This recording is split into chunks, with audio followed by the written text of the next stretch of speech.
unidentified flying objects.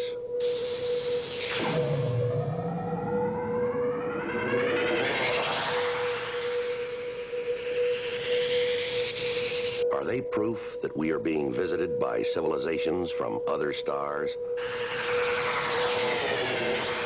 Or just what are they?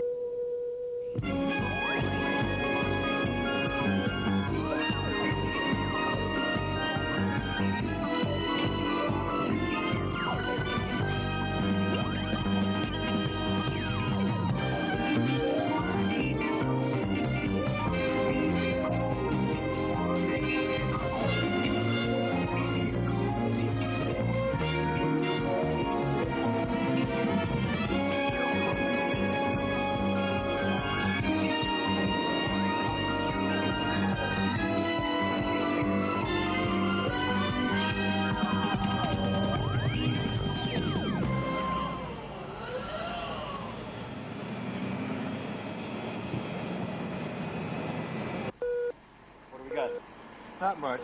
A flock of geese and a cargo plane making its weekly run. Well, I'm going off duty. Take over for me, will you? Sure thing, Lieutenant.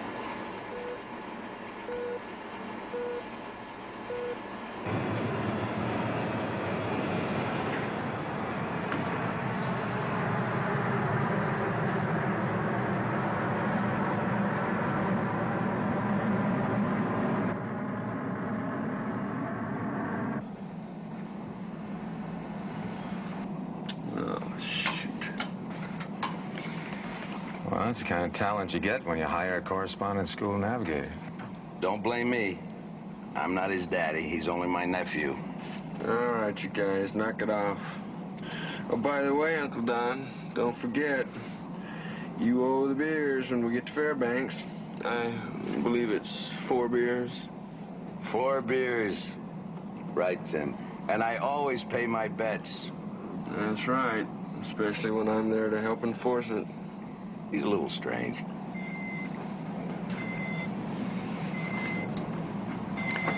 Don? Yeah. Scope's painting traffic bearing 310 degrees. Another plane out here? I make it about 10 miles. Closing.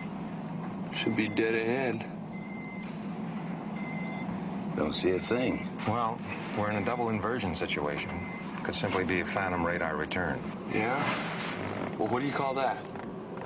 You see it?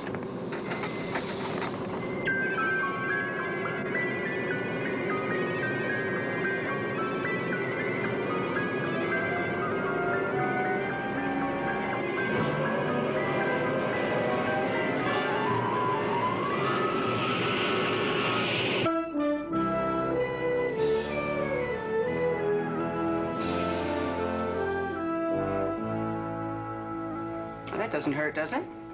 No, ma'am. Looks like you ran your arm into a jet engine. Not exactly. Fixing your car, then? No, ma'am, I can't rightly say it was my car. What did you burn it on? A wok. A what? A wok. An ancient Oriental Chinese cooking implement employing high temperatures to achieve quick frying. I was putting it through a test run in my quarters. Test run? Yes, ma'am. I'm taking an Oriental cooking class, trying my first recipe. You ever had any shrimp Cantonese? Shrimp Cantonese? Can't say I have. See, what you do is you get yourself 1.5 pounds of shrimp, maybe 1/2 pound of pork finely ground, add 1 egg, 2 tablespoons of soy sauce. Sergeant Fitz. Yes, sir. I hope you're well enough to travel. I'm fine, sir. Major, do you anticipate any further medical difficulties with this patient? No. I would keep him out of the kitchen. I intend to. We're catching a KC-135 in 28 minutes. Pack a raincoat. Eielson reports a 60% chance of precip. Eielson, Alabama? Close. Alaska. Alaska? Can they send us there? Unless they seceded.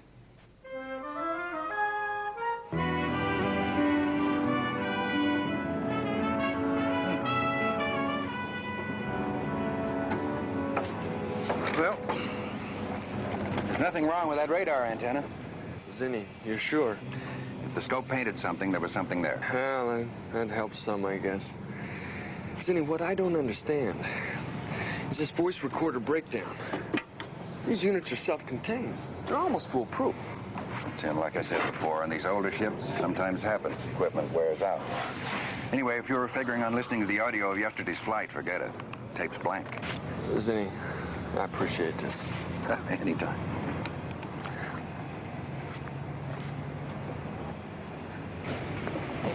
Hi.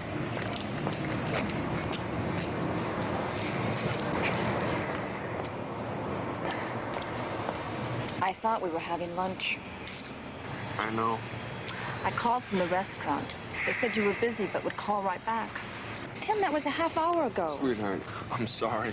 I'm sorry. We started checking the equipment, and I completely forgot about time. What exactly were you working on all this time? Zinni and I had to go over the radar. Again? Tim, this UFO business is driving me up the wall. Now, look, sweetheart, we're going to have an investigation. Now, I've got to be sure. That you weren't seeing things. It's not very funny. Sorry, I didn't mean that. Look, I tell you what. Why don't we go have dinner at the Pipeliners? How does that sound? Just don't report any Martians between now and 6. Oh, you're a laughing minute today.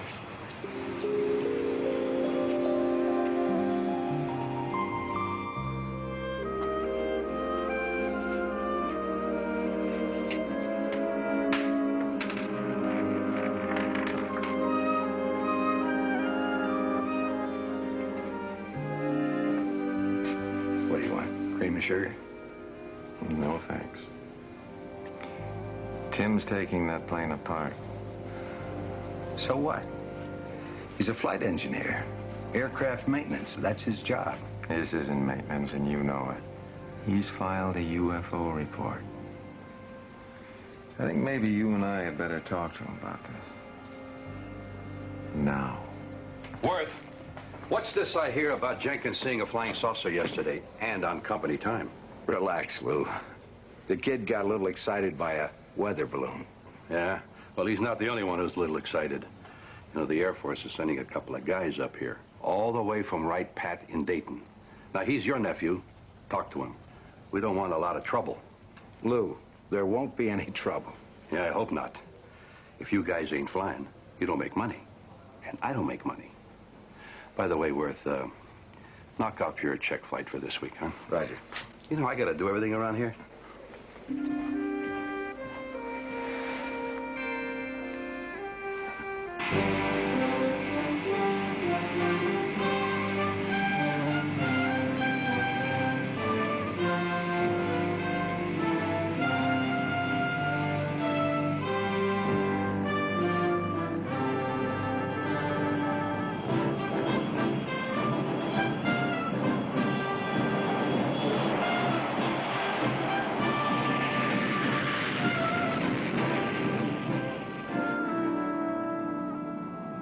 Gentlemen, aircraft commander wanted you to know that we're running a little late.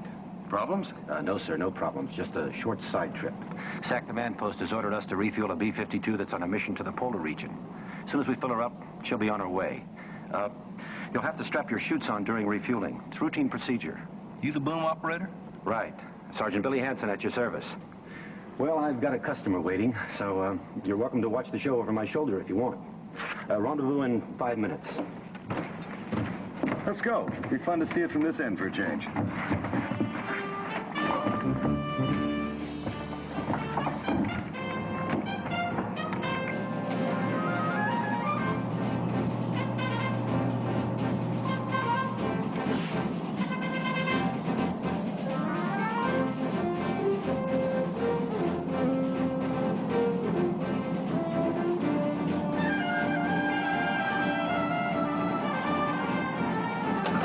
Bravo 14. This is Petrol 1, over.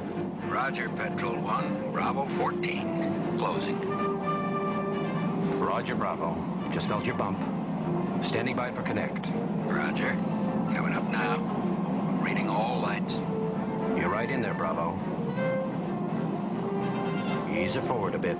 There you go. Probe moving in. It's a solid contact, ready for transfer.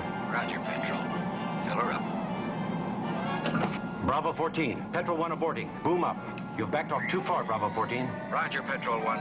Sorry about that. Bravo ready to reestablish. Roger, Bravo. Petrol 1 ready here. Ease her forward. Just a bit more. There you go. Connecting now. Light is green. Ready to transfer on your call. Roger, Petrol 1. Send it down. That's it. Good hookup. Ready to separate. Roger, Bravo 14. Have a good night, sir. A boom to pilot. Refueling complete. Break now.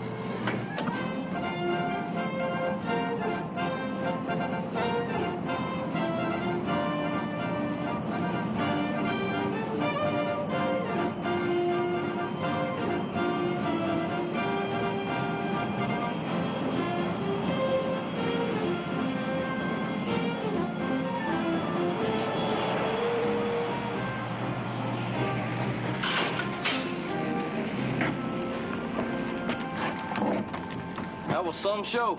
Routine, Sergeant, just routine. Sergeant, how much fuel did you transfer? Shade over 60,000 pounds, sir. It's over 9,000 gallons. Wow.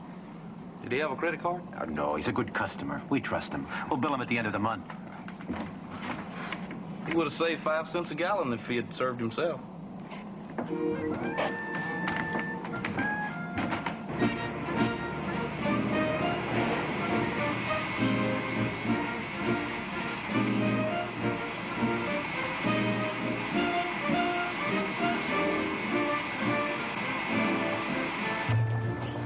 Summertime in Alaska. Wonder if we see any moose around. Moose? Since when have you been interested in moose? Well, they're not too prevalent back in 6 Mile, South Carolina. They might try Mount McKinley National Park. They got a nice selection. Personally, I'd be more interested in the chocolate moose at the hotel. Yeah. Uncle Buddy used to buy some of those around Easter time. Chocolate moose?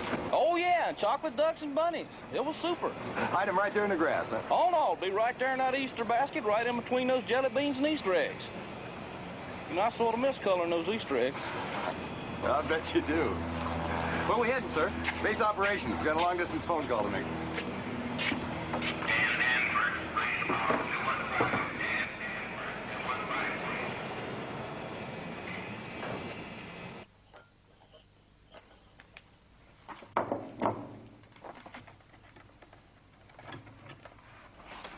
All right, Lieutenant, we're ready on this end to record your statement. No sweat, sir. Fire away. Lieutenant, in your Twix, you stated that the Alaska Air Cargo Company flew over your station just prior to the sighting. Could you explain that more fully? Sure. You see, that's a regular flight. They pass over our station once a week. It was about 0200 hours. I was coming off duty, stepped outside for some air.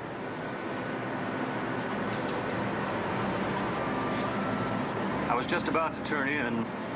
Lieutenant, there's something strange going on upstairs. Better take a look.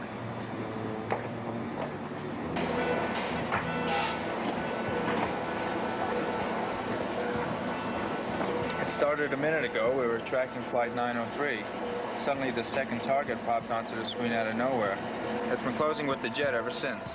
You got a height finder reading? Only on the cargo plane. What? We're painting the jet at 35,000, but the second object doesn't register. That's odd. Azimuth scope does read it, but weak. This is Alaska Air Cargo Company, flight 903. White Pass, do you read? Roger, 903. White Pass here. We have you 5 square. White Pass, we have a UFO flying formation with us. Can you confirm that? Stand by, 903. Patch me in. Yes, sir. Start the radar sequencing camera.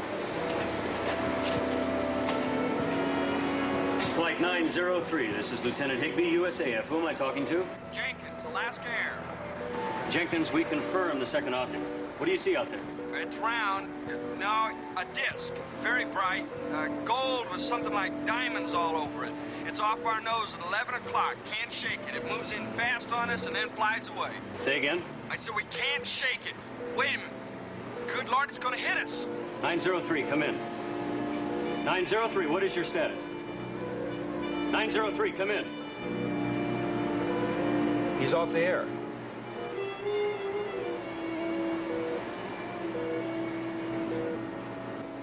In a minute, the UFO is gone from our screen.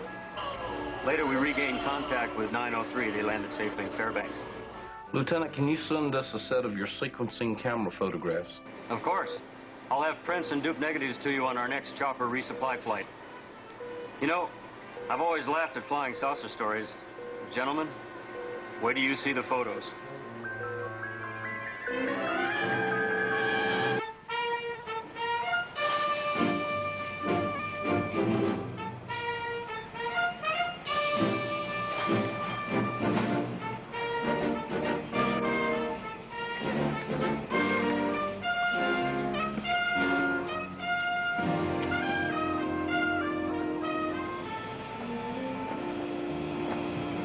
Okay, you passed the company check flight.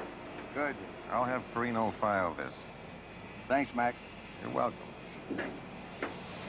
Project Bluebook? Right. Captain Ben Ryan, Foreign Technology Division. Jim Jenkins. Sergeant Harry Fitz, how are you? Nice to meet you, Sergeant. Hey, you guys? You're here. Don, I want you to meet Captain Ryan. Hi. Sergeant Fitz. Sergeant. Don Captain. Warren. How do you do? How do you do? Sergeant. We'd like to ask all of you gentlemen a few questions about Mr. Jenkins' UFO report. And I have about 100 questions for you. Why don't we go into the hangar office? Coming? Well, I'm still a bit overwhelmed by all this government manpower. Lieutenant Colonel Worth? Please. I've been retired from the Air Force 5 years. Nobody calls me Colonel around here. If it's not convenient now. I'm always willing to cooperate with the Air Force. But as a matter of fact, Captain, I am busy. That makes two of us. Paperwork. I'm sure you two guys know about that. Yes, sir. Perhaps this evening will be better. Well, that's a good idea. Why don't we meet at my place, say 7 o'clock? That'll be fine. That's 1015 Caribou Lane, Sergeant. See you then. Well, I'll talk to you, gentlemen. Why don't we go on inside? See you later. See you then. Well, as you probably guessed, there are two schools of thought regarding this sighting. We gathered that from the FAA report. Well, let me give you my side. Come on in, gentlemen.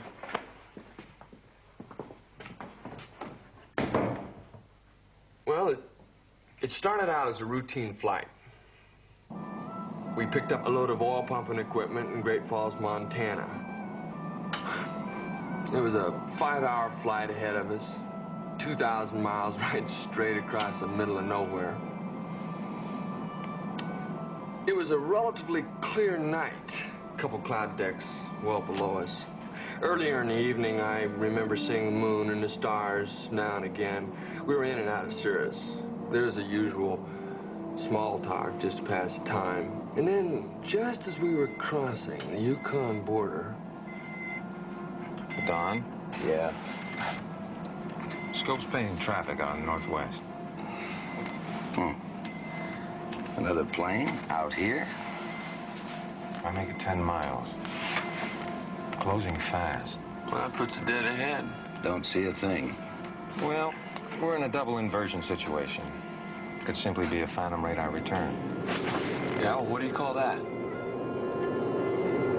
See it?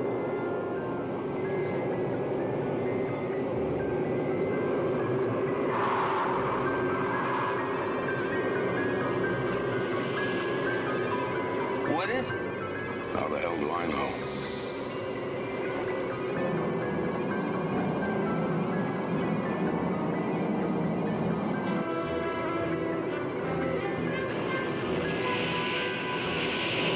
Thing is turning right with us.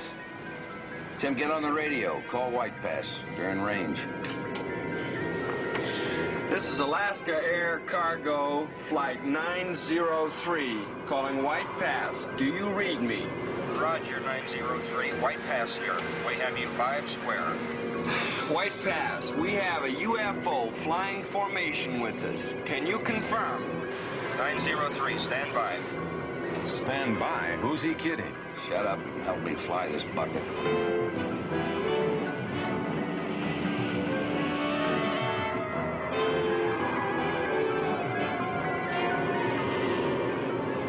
I think it's staying right with us.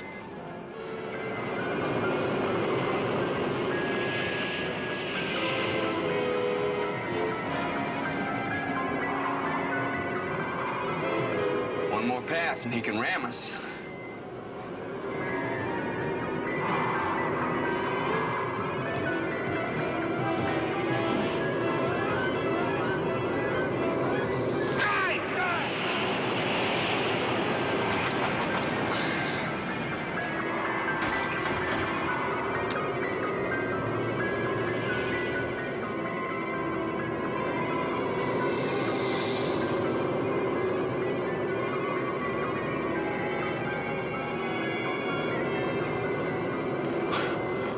we do now?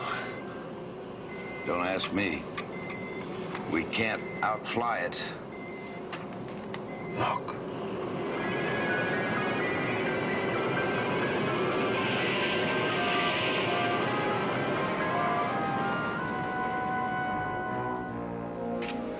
Mr. Jenkins, why were you the only one to file a report? I was the only one to hassle it, I guess.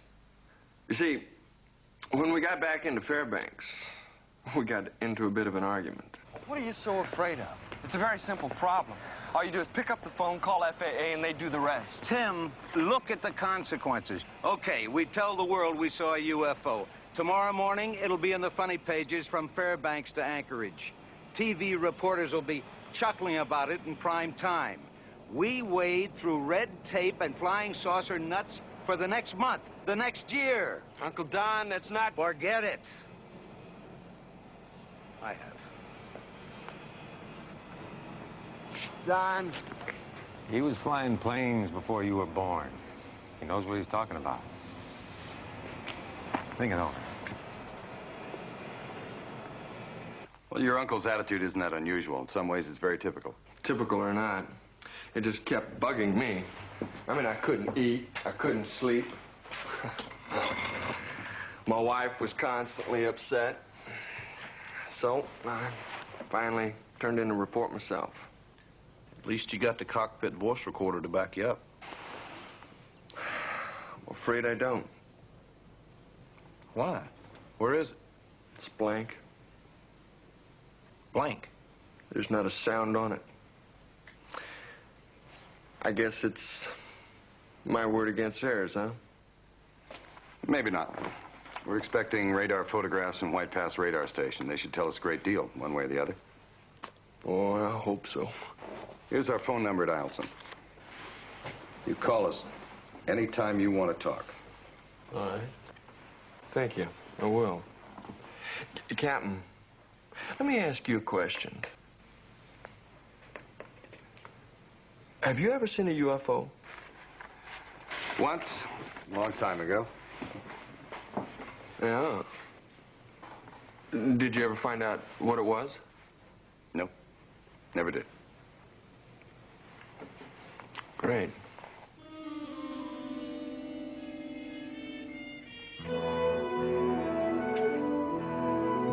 3 p.m., got it. Sorry for the interruption, gentlemen, but I got a business to run. Speaking of which, I'm still a little confused about the nature of yours. Well, it's Project Bluebook's responsibility to investigate unidentified flying objects wherever they're reported. Including Alaska? Correct. Tell me something. Do you guys really think Jenkins saw a flying saucer? Mr. Jenkins believes he saw something. It may or may not have been a so-called flying saucer. We simply don't know. What we do know is that the sighting involved NORAD's Mid-North American radar line. When you consider this area's proximity to Soviet airspace, you can understand the importance of a thorough investigation. Oh, I guess Jenkins just got a bit carried away. Both Worth and McLean told me all they saw was a weather balloon. And with their experience, they ought to know. Let me put it this way. If it's between them and the kid, I gotta believe them.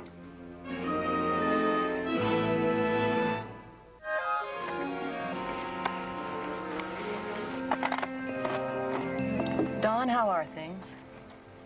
Well, things are, well, you know, Carol. Hey, this is nice. We're always glad to have you. Being with you folks helps a lot. Have you, heard from Michelle lately? A letter last week. Must be, hard being alone after all these years. Sure is. What can you do? Just wasn't working out. Oh, look out! Hey, Doug. Hey, feel like a game? Come on. If I can do this, you can too. Well, you think I should? Go! I better go before I'm decapitated or something. All right. I guess we'll have to show you It's how all it's yours, done. pal. Thank you, Mac. All right, let's have it, Doug.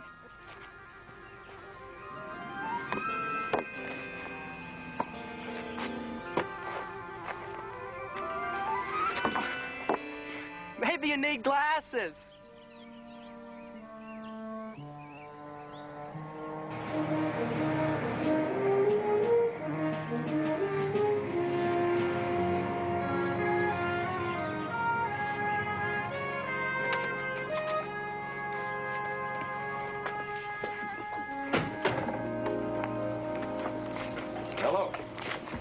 Evening. Well, you're just in time. It's a shame you came all this distance for nothing.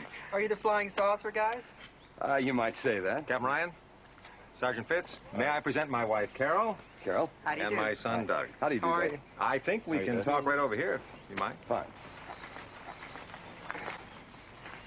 Would you two care for some cold iced tea? Oh, it's been a long day. Thank you. Much obliged, ma'am. Well, I'll leave you to it. If the tape recorder bothers you, sir. No, it doesn't bother me. Mr. Worth, I can assure you these tapes are strictly for Bluebook use. I'm sure you're very conscientious, Captain. Well, you came to ask some questions about the other night. Please ask. As you know, we talked to Mr. Jenkins this afternoon. He gave us his description of the UFO sighting. We'd appreciate your version of the incident. Don, would you like the honors? All right. But there isn't really much to tell.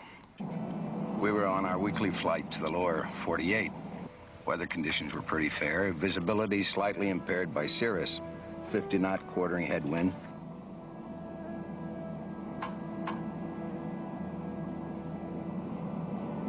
We'd been in the air about 2.5 hours when Richard noticed a faint target on the weather scope. Frankly, I was skeptical.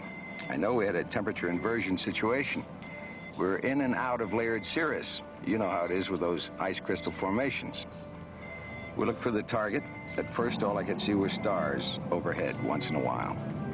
When Tim spotted it. Look, what is it?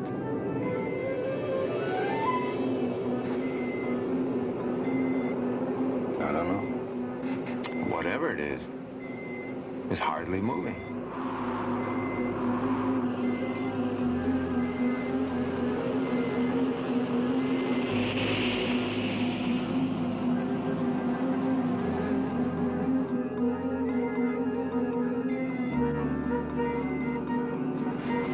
Why don't we go back and get a closer look at it? Okay. Why don't you get on the radio, call NORAD, see if they're painting it.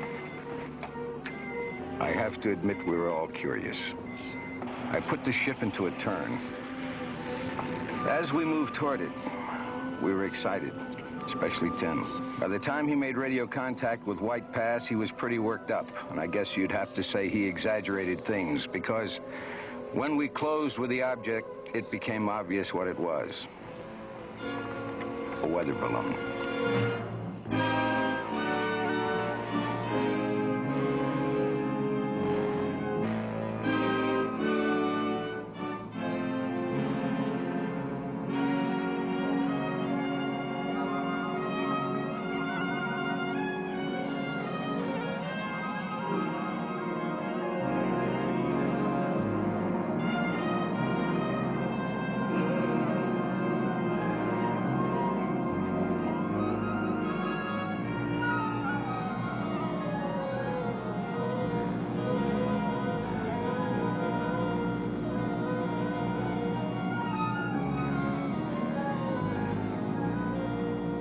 We circled around the thing. I took a good look to be sure.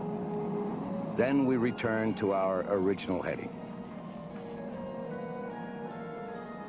After we landed, I got into quite an argument with Tim. I guess we saw things differently. Much differently. According to his story, you were actually chased by an object that was maneuvering in a controlled manner. Thank you. Let's fly. Gentlemen, I've had 35 years of flying experience, 29 of them in the U.S. Air Force. I have yet to see a weather balloon maneuver in a controlled manner. Mr. McLean, do you agree with Mr. Worth's version of the incident? Yes, I do. Which is why neither one of us filed a UFO report. Look, Tim is a nice guy, but he's a little green. I can understand how he might sincerely believe that he saw, well, something. But believe me, what we saw was a garden variety weather balloon. That's all. I see. What about the NORAD radar return? Any thoughts about that? Well, don't forget we had a severe double inversion, severe enough to distort NORAD's radar image of the balloon and our plane. It's quite possible. Captain, I think you're wasting your time on this one. Mr. Worth, if I thought it were a waste of time, we wouldn't be here.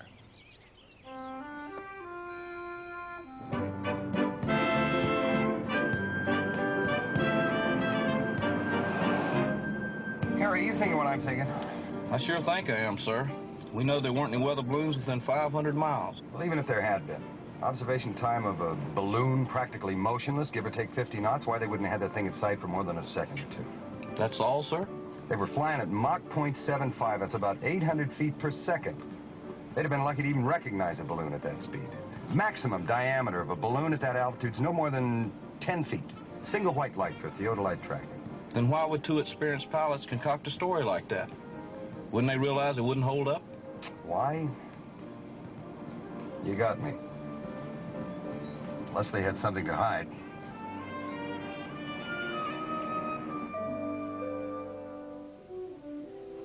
I get it.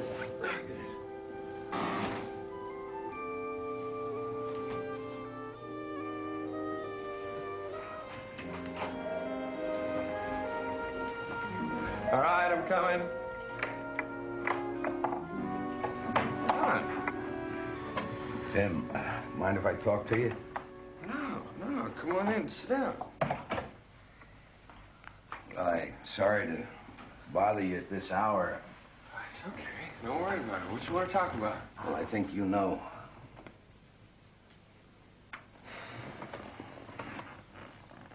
Yeah. Timothy, Richard and I both told those Air Force guys that what we saw was a weather balloon. A weather balloon? That was no balloon, you know that. Yes, I know it. I don't get it. Why the phony story? Why not the plain, simple truth? The hell with the truth. Uncle Don, you're scared. And it ain't because of the red tape. No, what is it? What are you hiding? Don't ask. Please, just do me one favor. What, change my story? Tell him I saw a weather balloon too? Please. No. All right. Have you forgotten who got you your job?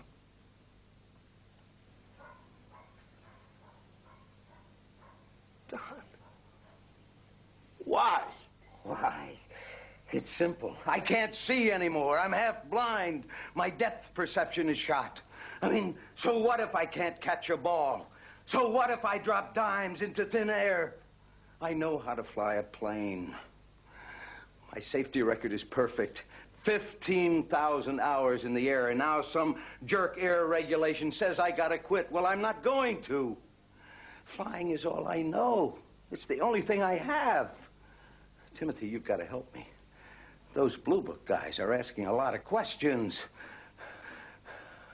They are bound to find out about me. So that's why the cockpit recording was blank. You erased it, didn't you? Because I had to. Uncle Don, why didn't you trust me? I mean, why didn't you come to me in the I very never dreamed beginning? it would get this far. Now the whole ball of wax is on the line. Timothy, I'm desperate. No! I mean... All right. Okay. I'll do what you want me to do. Thank you, Timothy.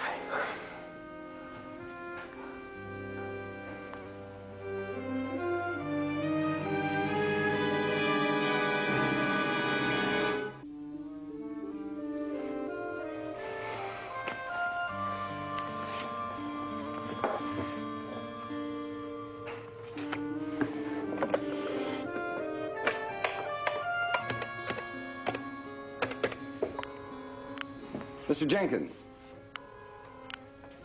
May we come in? Yeah, come on in.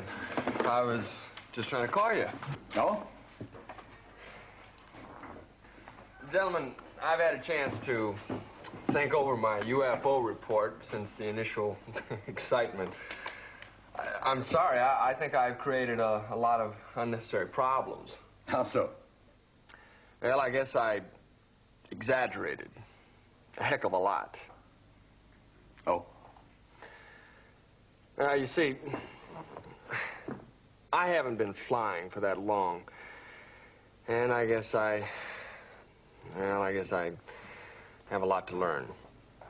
You seem to know what you're doing. Thank you. I guess maybe I was just tired that night. Wanted to see something that wasn't really there. Whatever, what I did see was a weather balloon. I'm sure of that now. A balloon? Yes, sir. You see, I've had a chance to think it over and... On your own? Yes, Captain. On my own. Without any assistance from anybody. Mr. Jenkins, we try to accept witnesses' statements at face value. However, there's one problem with your weather balloon story. What's that? There weren't any research of weather balloons over the Yukon or British Columbia or the Alaskan Panhandle at the time of your sighting. That was the first thing we checked out, sir. Well, you're mistaken. Might have been Japanese, Russian, I don't know. But I do know I saw a weather balloon, and that, gentleman, is the bottom line. I'm afraid it's not the bottom line. We just got these radar photographs from White Pass about an hour ago. As you can see, two objects appear to be flying in formation, and neither target is a balloon.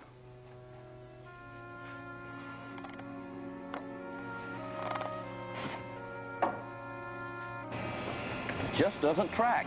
No, Harry, it doesn't. I got a mighty powerful feeling that Worth and McLean had a little talk with Jenkins. It's beginning to look that way. Which brings us back to the $64 question. Well, let's get some answers.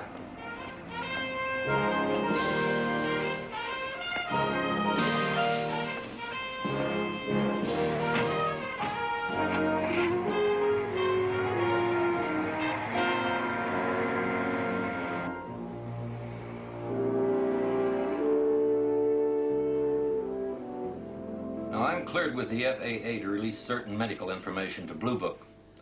But in my capacity as the local aviation medical examiner, I must repeat once again, the information has to be kept strictly confidential. Dr. Jacobs, you can be assured we will protect a man's privacy. Okay. Now, as to the annual FAA medical reports, Jenkins had a physical 6 months ago when he started with Perino, passed with flying colors. McLean had his checkup 8 months ago, clean bill of health. And Mr. Worth, Doctor? Worth is in good shape, slightly nearsighted, but well within the test requirements. No other problems? Well, his right ear is slightly less than 100%. His depth perception is a bit off from last year, but that's not unusual for a man his age. Doctor, when was the last time Mr. Worth had an eye examination? Well, that would be 11 months ago. He had no vision test since then? No, it's not required.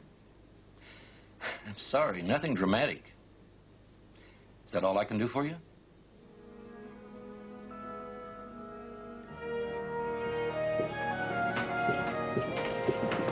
McLean, may we talk to you for a minute? Sure. But you better make it fast. We're taking off for Seattle in a half hour. This won't take long.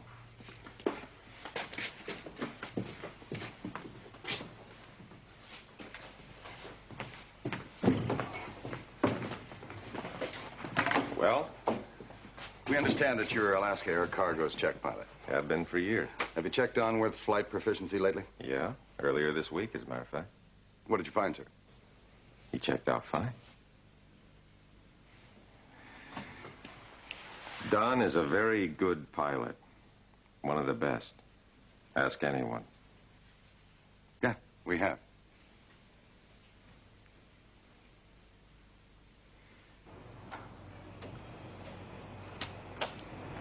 Well, you ready for a pre-flight check? As the plane gets here. Timothy, thank you for this morning. Forget it. You saved a drowning man. No, Uncle Don, I have a feeling you're still in deep water. Good afternoon. Hi. Captain Ryan, this aircraft is scheduled to depart in 30 minutes. Whatever you came to say, you'll have to wait.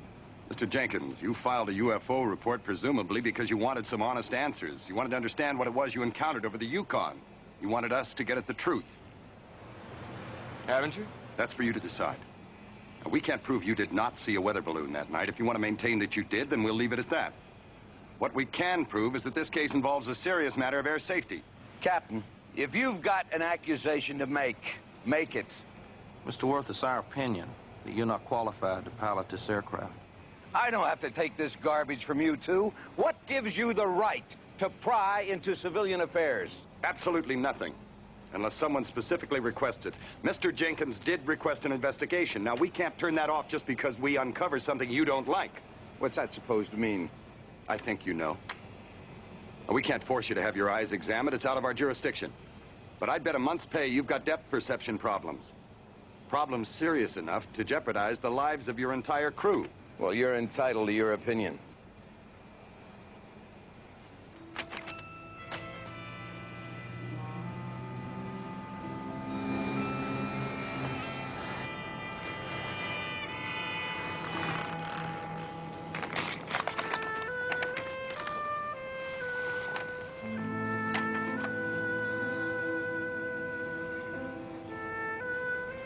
Mr. Worth, I'm truly sorry.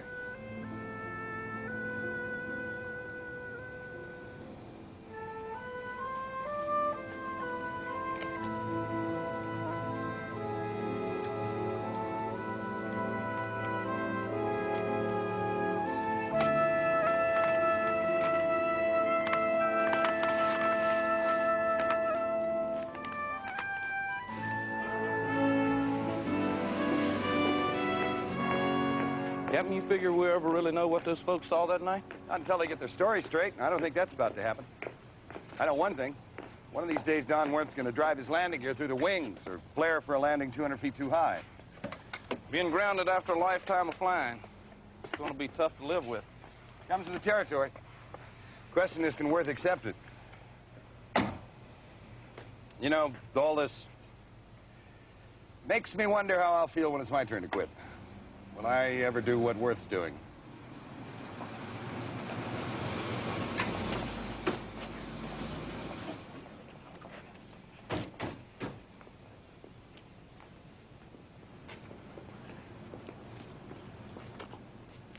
I believe this is government property. Thank you. Least I could do after the ugly scene yesterday. Well, please accept my apology. It's accepted, Mr. Worth. Before you leave, I'd like to set the record straight. You two were both right about a lot of things. There was no weather balloon that night. I pressured Tim into changing his story. You see, I was desperate. Somehow I'd hoped that the inevitable could be postponed. It can't. And I think part of the blame... Oh, no. Tim, you did the right thing filing that report. And Rich, I want to thank you for putting your neck out to keep a washed-up pilot in the air. I'd do it again. And I thank you for that, Richard. But the truth will come out soon enough. I guess you can't fool aviation doctors forever. What really did happen that night?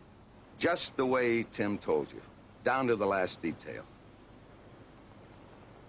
I'll never forget it. We may have some answers for you. Mr. Jenkins said he'd observed the moon earlier in the flight. Sergeant Fitz and I did some checking. We discovered that meteorological conditions were exactly right for the formation of a paraselene or moondog. Isn't that some kind of mirage? Yes, sir, a mirage of the moon, formed by reflections on ice crystals. Such crystals were present in the cirrus clouds at 35,000 feet, your altitude at the time. See, each cloud acted as a giant mirror, reflecting an image of the moon into your cockpit. When you turned, the mirage appeared to turn with you.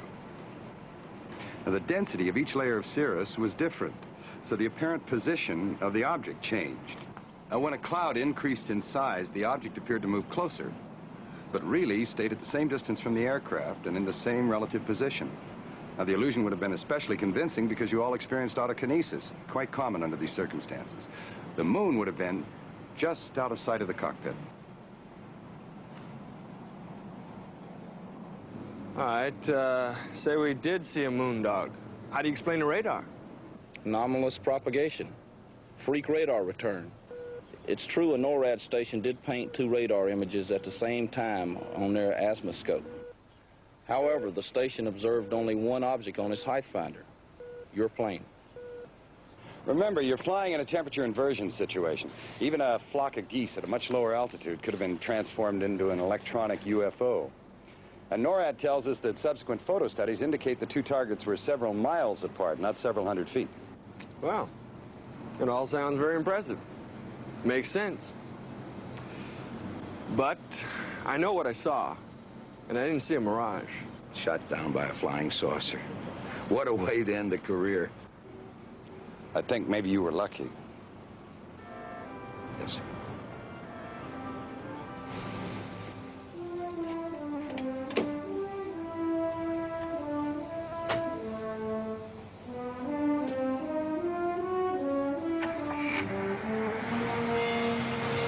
Cap! Cap! You do me a favor? Sure. Let me have one of those photos. Souvenir? Yeah. Thank you.